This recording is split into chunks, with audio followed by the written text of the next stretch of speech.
بسم الله الرحمن الرحيم لا حول ولا قوة إلا بالله العلي العظيم الحمد لله رب العالمين وصلى الله على سيدنا محمد وآله الطيبين الطاهرين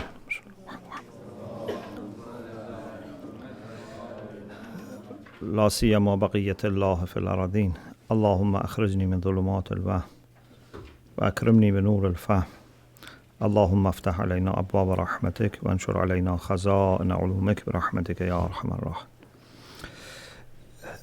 In our discussion about divine attributes, we have been studying wisdom.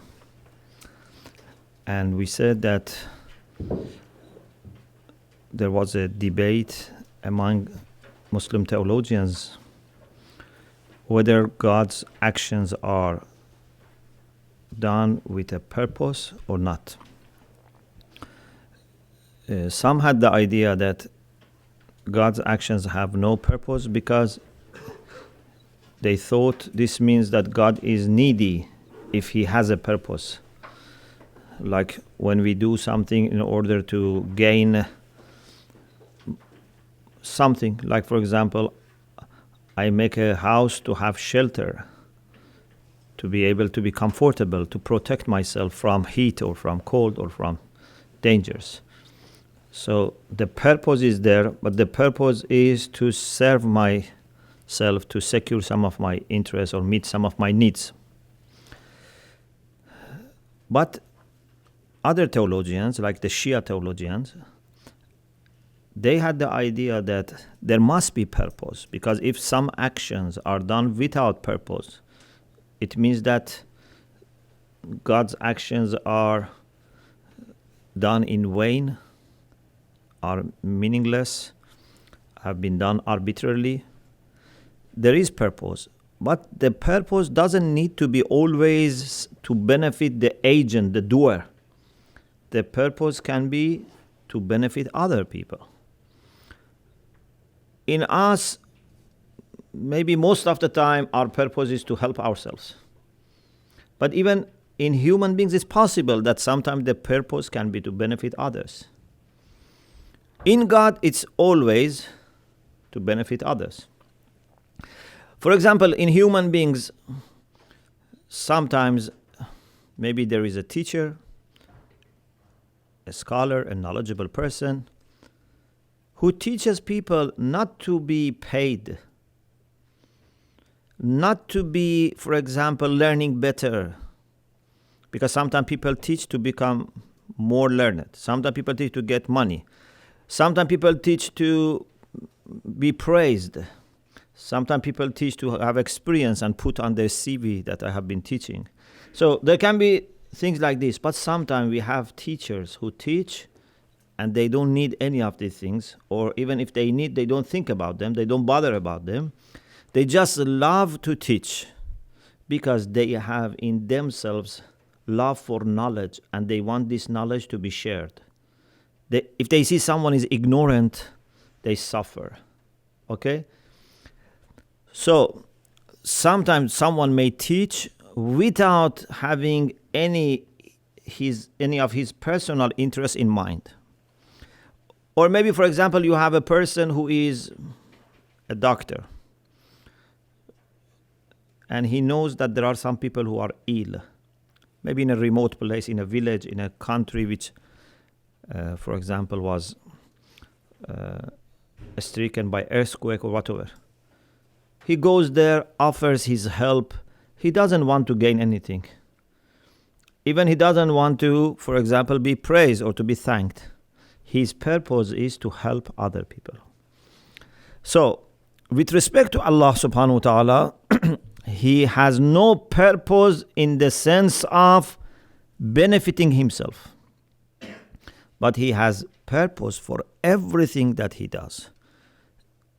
Indeed, Muslim philosophers have argued very well. Inshallah, when you study philosophy, you reach this point, that nothing happens in this world without God's wise plan, without God's decision and will. We don't have chance.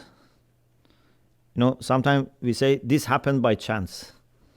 For example, I go on the street and without any plan, I see a friend that for many years I was trying to see him, but I was not able to find him. So I say, by chance, I saw my friend. But this is chance for me because I didn't know the way things were evolving. If you had known that, for example, your friend has something to do in that street and he's going to be there at that time, okay, then you would not have called this chance. You say chance because you didn't know about your friend's plans.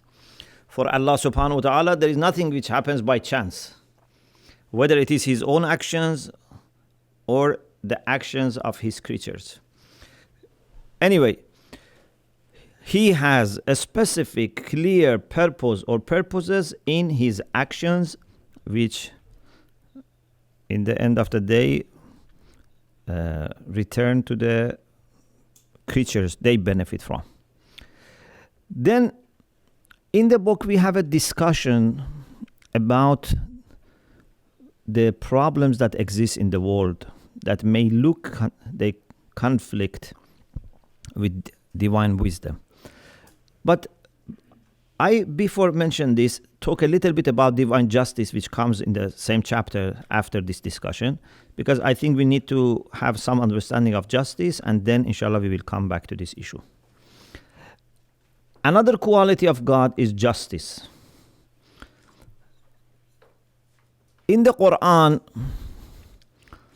interestingly, we have so much emphasis on justice. But when it comes to God, we don't have any single verse which says God is just. It always talks about God not being unjust.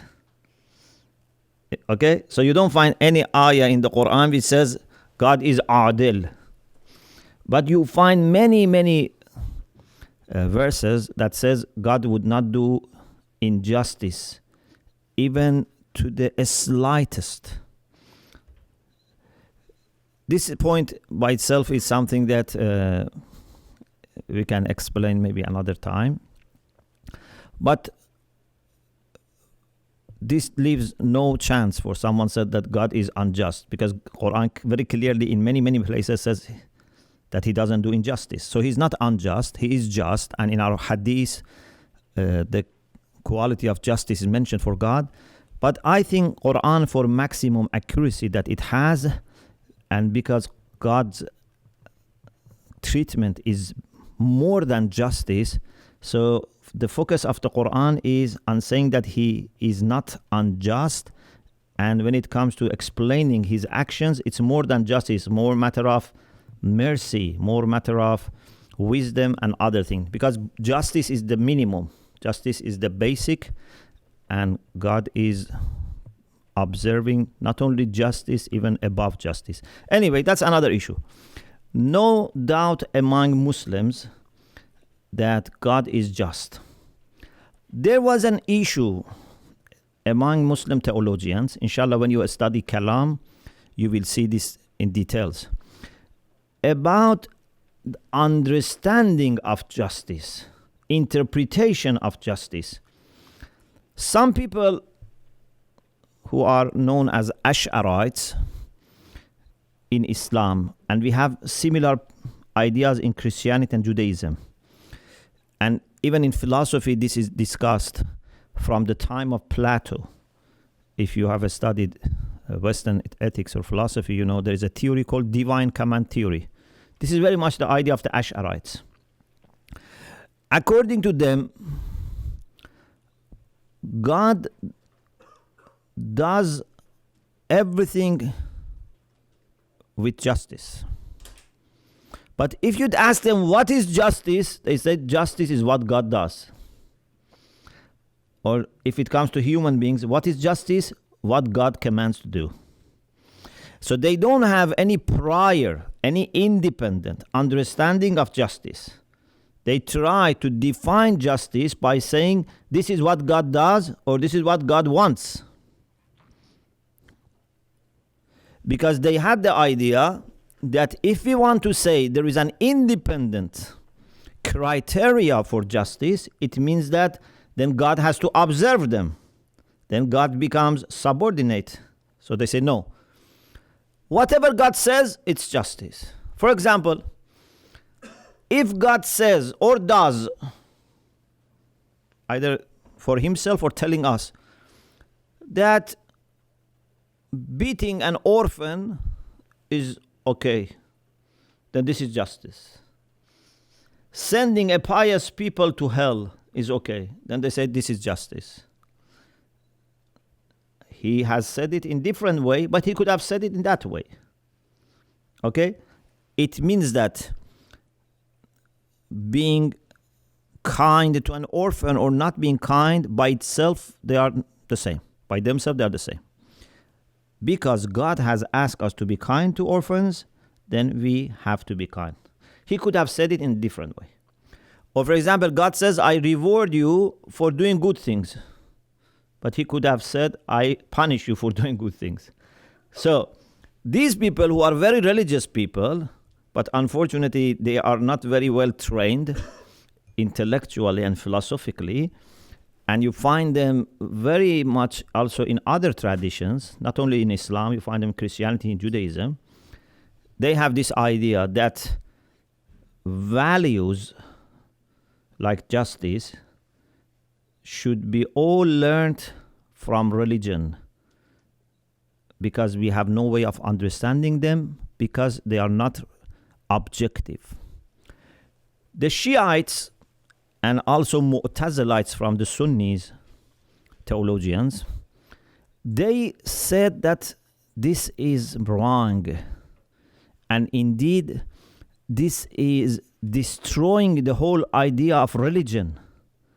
It looks you are very religious, but in reality, this means that you are uprooting religion. Because if we don't believe in independent criteria for goodness and badness, justice and injustice, then it means that we cannot even prove in the first place that religion is true.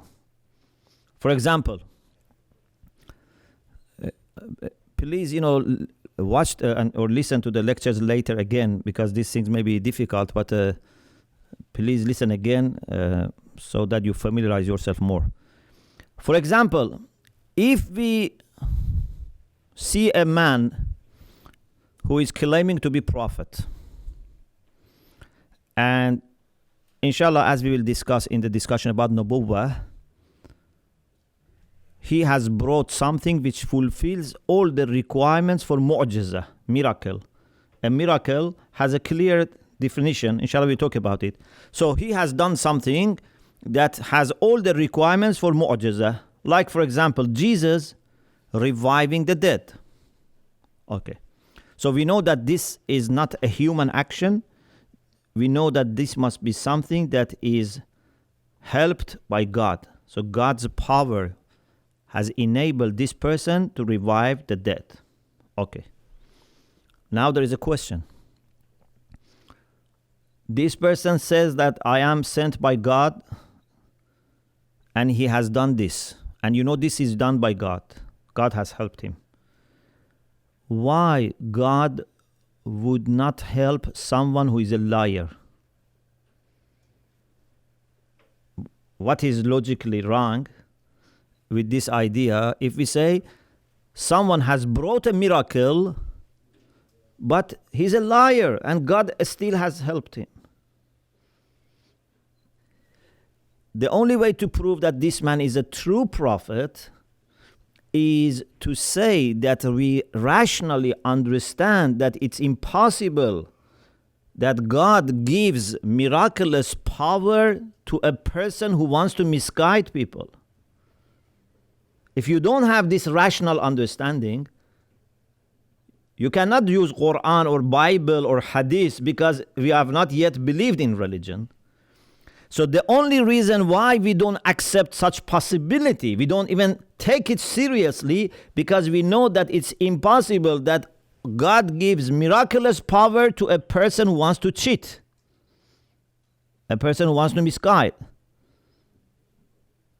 So, as you see, proving religion depends on accepting the ability of human beings to have, at least to some extent, their rational and independent understanding of what is right and what is wrong. I always mention this hadith from Imam Hussein alayhi salam when I come to this point.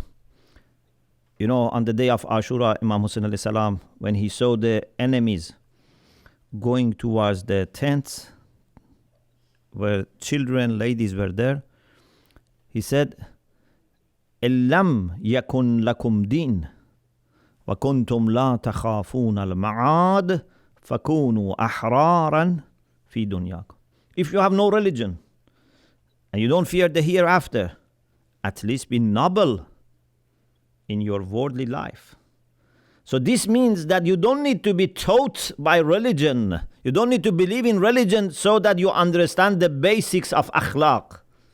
Even if you are not a believer, if you are an atheist, or you are a person who is skeptical, a person who has not yet set and made his mind, you are still searching, no problem. Still you have to understand the basics of akhlaq. You should understand that you should not attack women and children.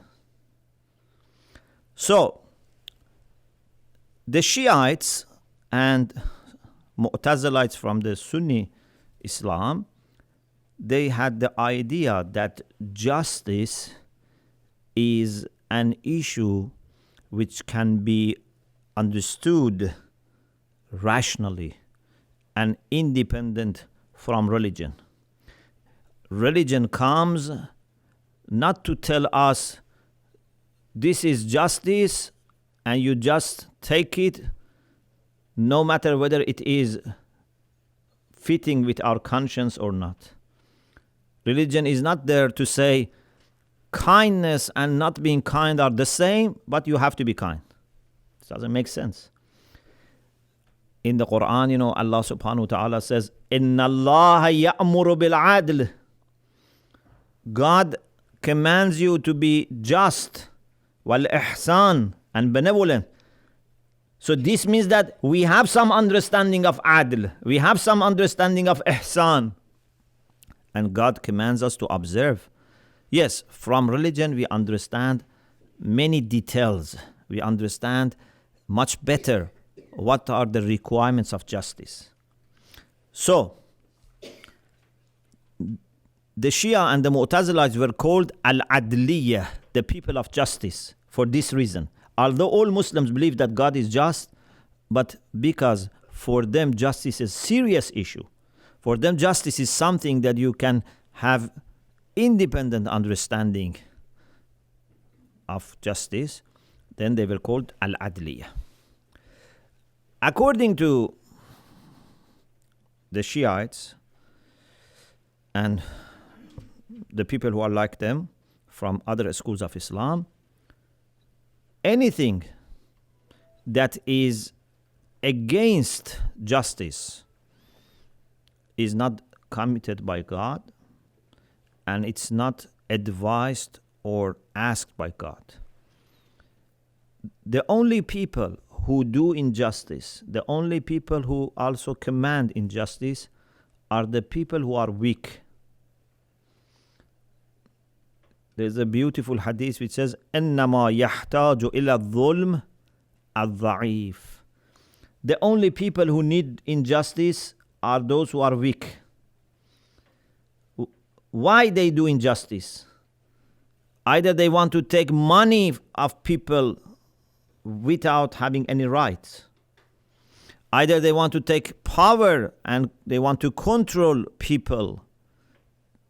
Or for example, I don't know, they want to be famous. So it means that they have a need inside for money, for position, for I don't know, fame, whatever, and they think by injustice they can satisfy themselves, they can meet their needs. If someone is absolutely rich, why he should do injustice? Or someone who is absolutely good, why he should do injustice? Someone is absolutely powerful, why he should do injustice? إنما يحتاج إلى الظلم الضعيف. So when it comes to Allah subhanahu wa ta'ala, He does everything according to the requirements of justice. He doesn't do any injustice. And you have also to remember one very important point. And this is despite the fact that no one has any right over God. Still He doesn't do injustice, you know. Me and you, we are independent somehow from each other, in the sense that our being, our existence, our creation is independent. Neither you have created me, nor I have created you. Yeah? But still we have some interactions. There are ways that we need each other. There are ways that we can help each other. There are ways that we can mistreat each other. So here justice is very obvious. I should observe your rights. I shouldn't, violate your rights. But with respect to Allah subhanahu wa ta'ala, there is no one independent from Him. There is no one who has anything that he can claim that you owe me. I have done something for you, or I have something of my own. With respect to Allah subhanahu wa ta'ala, no one has anything to claim. Indeed, when we talk about God's justice, it's about those issues that God Himself has promised us. For example, we had to do good things anyway. But He says, if you do good things, I reward you. So if He doesn't keep His promise of rewarding, we say this is zulm. But He was not required to give this promise in the first place as far as our rights are concerned. It's His mercy that in order to encourage us to be good, He promises us to reward. Like, for example, a teacher wants to encourage the students to learn better, to work harder, to study better. So he says, those who get good results, I take them, for example, to a trip. Those then who study and get good results, now they have a right to be taken to the trip. But this is not the right that they had by themselves. This is not their essential right. This is the right which is there because He had promised them. But why He had promised them? He didn't owe them. It was His own kindness, the kindness and mercy of the teacher, that not only He made Himself available for them, not only He taught them everything in the good way, but also He went further and promised them to do something which was not necessary, just in order to encourage them. Okay? So Allah subhanahu wa ta'ala doesn't owe any person. And when we talk about His justice, is about the things that He has promised to give us. Now, let's go back to the question of the problems that exist in the world, or we may think that they are problems that exist in the world, and see how they fit into our understanding of God, who is wise and just. Many people, they think these problems are more about justice, but after explanation it will become clear that it's more about wisdom. For example, sometimes a person says, why I cannot have a child? People have children. Some people have one, some people have two, some people have more children. I am married 10 years, 20 years, 30 years, I don't have any child. Where is justice of God? Why He has not given me child and He's given other people children?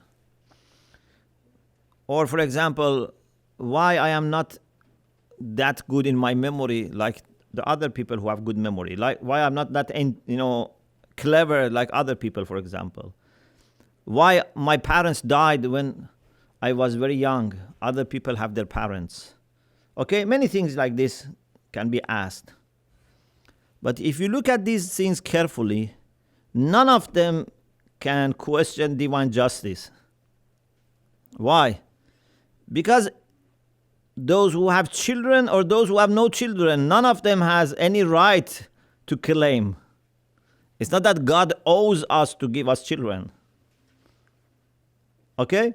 If he has given children, it's because of his kindness and the plan that he has. If he hasn't given children, again, it's because of the plan and he has the same kind person. But none of them can claim. Like, for example, if a person has been giving, say, some help to poor people. Imagine we have, for example, some people who need help, some needy families.